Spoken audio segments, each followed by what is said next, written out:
Baik, di sini saya Muhammad Musnad Pulawa akan mempresentasikan materi tentang perkembangan anak selama masa sekolah. Yang pertama, latar belakang.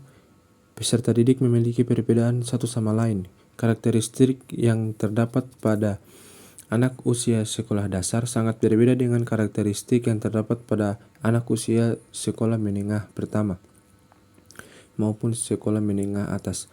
Peserta didik memiliki perbedaan dalam minat, kemampuan, kesenangan, pengalaman, dan cara belajar. Anak usia SD masih memasuki tahap perkembangan yang sangat pesat. Berbagai otot dan tulang mengalami penguatan sehingga anak cenderung aktif dalam melakukan kegiatan fisik seperti bergerak, berlari, bermain, dan tidak pernah diam di tempat. Hakikatnya, pemikiran anak SD sedang mengalami kebutuhan yang sangat cepat. Pada usia 6-12 tahun lebih sering berada di sekolah dan lingkungan sekitar. Sejalan dengan hal tersebut, anak usia SD masuk dalam kelompok sebaya untuk lebih berinteraksi dengan menuntut keterampilan dan gerak fisik. Perkembangan anak selama masa sekolah. Perkembangan fisik peserta didik usia SD MI meliputi pertumbuhan tinggi dan berat badan, pertumbuhan proporsi atau perbandingan antar bagian tubuh yang berbentuk postur tubuh, pertumbuhan tulang gigi, otot, dan lemak. Pertumbuhan dan perkembangan fisik anak menentukan keterampilan anak bergerak. Pertumbuhan dan perkembangan mempengaruhi cara memandang dirinya sendiri dan orang lain, yang berdampak dalam melakukan penyesuaian dengan dirinya dan orang lain. Faktor keturunan, faktor lingkungan, jenis kelamin, gizi dan kesehatan, status sosial dan ekonomi, dan terakhir gangguan emosional.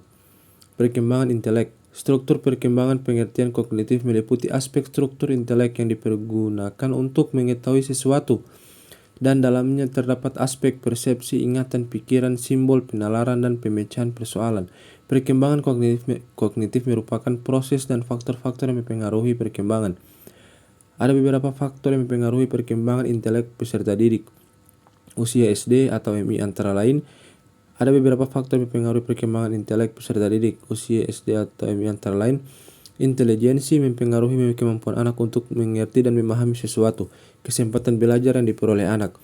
Tipe pengalaman yang didapat anak secara langsung akan berbeda jika anak mendapat pengalaman secara tidak langsung dari orang lain atau informasi dari buku. Jenis kelamin, karena pembentukan konsep anak laki-laki atau perempuan telah dilatih sejak kecil dengan cara yang sesuai dengan jenis kelamin. Kepribadian pada anak dalam memandang kehidupan dan menggunakan suatu kerangka acuan berinteraksi dengan orang lain dan lingkungan hasil individu dengan lingkungannya. Perkembangan anak selama masa sekolah menengah. Sekolah menengah pertama merupakan tingkat pendidikan dasar secara formal setelah melalui tingkat sekolah dasar. Pada umumnya, peserta tingkat pendidik ini berusia 12 hingga 15 tahun, di mana pada usia tersebut anak sudah bisa disebut sebagai remaja. Santrok mengatakan bahwa remaja merupakan suatu masa transisi, yakni perpindahan dari masa kanak-kanak menuju masa dewasa. Remaja memiliki peran yang sangat penting dalam pencapaian cita-cita bangsa di masa yang akan datang. Oleh karena itu, sangatlah penting adanya pendidikan untuk usia remaja tersebut.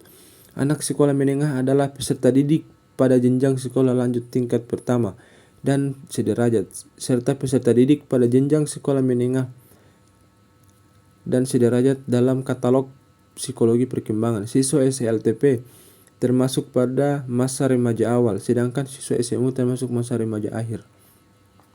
Faktor yang mempengaruhi perkembangan anak SMP: keluarga, kematangan, status sosial ekonomi, pendidikan, kapasitas mental, emosi, dan intelijensi, faktor teman sebaya, keragaman budaya, media massa. Perkembangan anak sekolah menengah atas.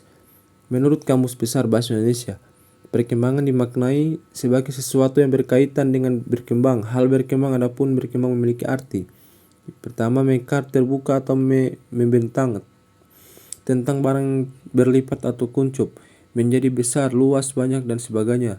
Memulai menjadi bertambah sempurna tentang pribadi, pikiran, pengetahuan, dan sebagainya. Menjadi banyak, merata, meluas. Bila dikaitkan dengan perkembangan yang menyangkut manusia, butir ketiga adalah pengertian yang sesuai dengan pembahasan di sini. yaitu menjadi bertambah sempurna yang berkaitan dengan pribadi, pikiran, pengetahuan, dan sebagainya. Dengan demikian, perkembangan siswa sekolah menengah atas memiliki pengertian berkaitan dengan proses berkembang anak atau orang yang belajar menjadi bertambah sempurna akan pribadi, pikiran, pengetahuan, dan sebagainya. Di tingkat sekolah menengah atas, proses perkembangan siswa tersebut meliputi perkembangan akademik, mental, dan moral peserta didik. Perkembangan fisik, tinggi badan. Rata-rata anak perempuan mencapai tingkat matang pada usia antara 17 sampai 18 tahun. Rata-rata anak laki-laki kira-kira setahun setelahnya. Perubahan tinggi badan remaja dipengaruhi asupan makanan yang diberikan pada anak yang diberikan imunisasi pada masa bayi cenderung lebih tinggi daripada anak yang tidak mendapatkan imunisasi. Anak yang tidak diberikan imunisasi lebih banyak menderita sakit sehingga pertumbuhannya terlambat.